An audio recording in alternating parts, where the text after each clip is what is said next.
What is going on, everyone? Thanks for tuning in to another episode of Forward Thinking Founders. I am very grateful to have your attention, at least for the next 15 minutes of this episode.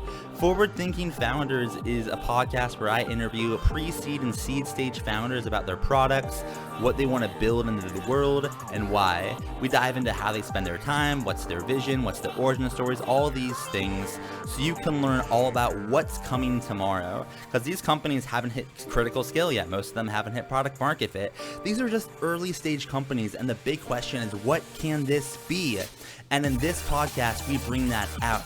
So with that, I really hope you enjoy your time listening to today's episode. And I've already done 200 plus, so if you like this one, listen to some of the other ones, like with Imadi Kund, Austin Allred, Leah Culver. We have great interviews, so check it out, enjoy the repository, and for now, let's get into today's episode. Here we go.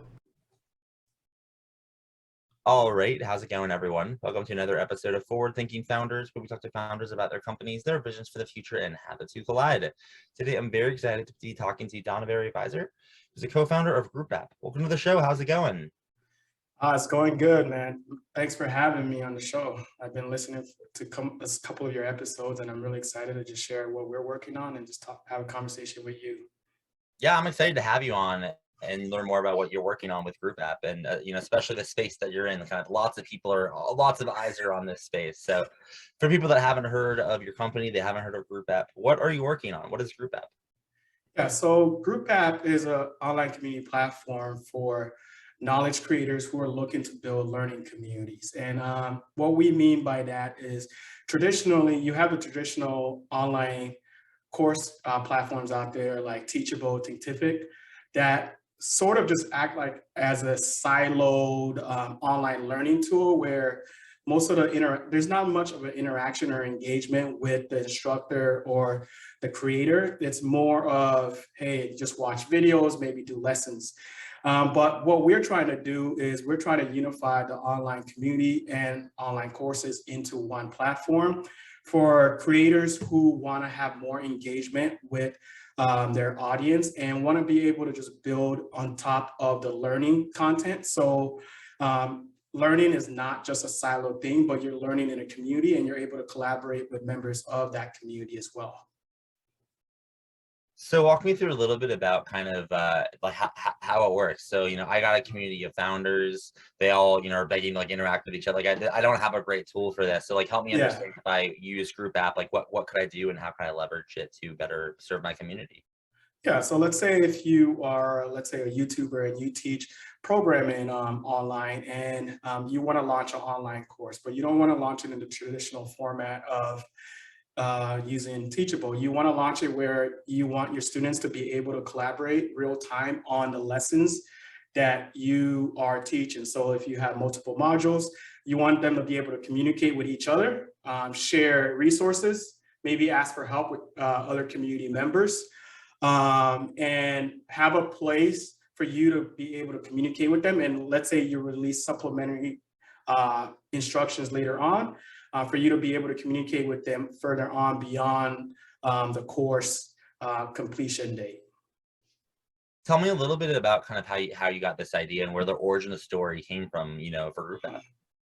Yeah, so honestly, it's been an iteration process for us.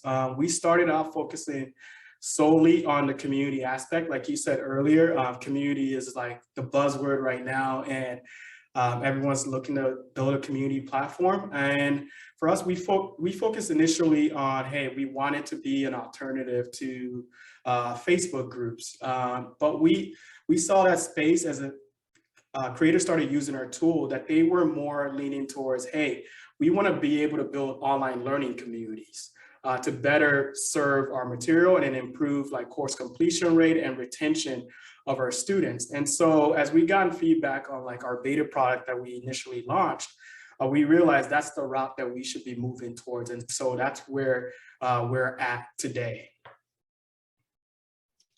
And as you've been going kind of on the journey of building this company, I'd love to hear what have been some of the learnings that you've come across, from being a founder and, starting this, whether it's building the right product, marketing it, going through that journey. What have you learned so far?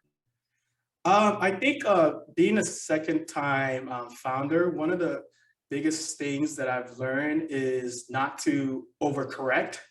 I currently run another software business lead quizzes right now, and before I started GroupApp, I used to always tell myself if I launched another company, I would do this completely different. But I think one of the things that held me back actually is that I over self-corrected on my second startup because I felt the need to do things maybe a little bit too perfectly, where else before I didn't know much, and so I just did things, and it allowed us to grow faster. But now that's been like the biggest lesson is just not to over self-correct, because the path that you originally took is the path that got my first startup to where it was at. Yeah, I mean, one thing that I've learned is that like also like each startup journey is also very in some ways independent Yeah, of the other, and you build on top of each other. But based on the time of the market and the product and your team, it's like yeah, completely different. right. Um, but that was looking back. If we were looking forward into the future, 5, 10, Uh-huh. 15 years, what do you think the big vision is here for GroupApp? Or in other words, what direction are you rowing in every day, and what's this look like in a decade or two? Yeah, for us, the big vision is for us to be the go-to learning platform for educators, or especially creators who teach online, and pave a new way for from the previous like generation of online learning tools where education was very siloed off and it's just very video based, and more interaction and collaboration that happens, and for it to move more towards like the classroom base, but still online.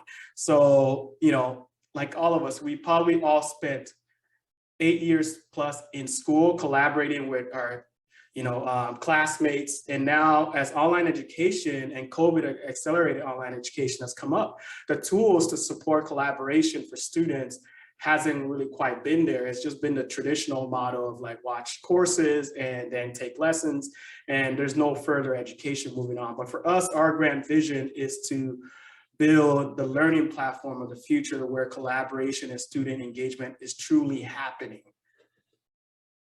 And in order to make that happen, you need some help, right? I mean, it takes a village to make a startup work and scale. So my question for you is, how can the forward-thinking founders community help? Are you hiring? Are you raising capital? Looking for, creators or consumers? How can we assist?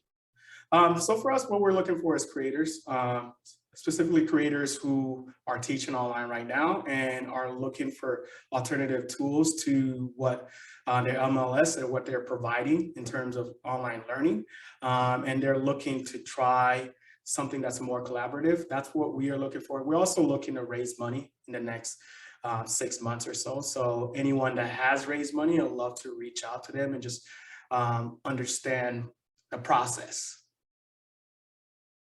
And if someone wanted to learn more, try this out, or kind of reach out Uh-huh. to you, where can they find you? Do you have a website, social media, email address? How can someone kind of find you online? Yeah, if they wanted to reach out and check out the product and sign up, they can just go to group.app, and that's pretty much it. Cool. Well, thank you so much for coming onto the podcast. I really appreciate it. Thanks for having me, Matt.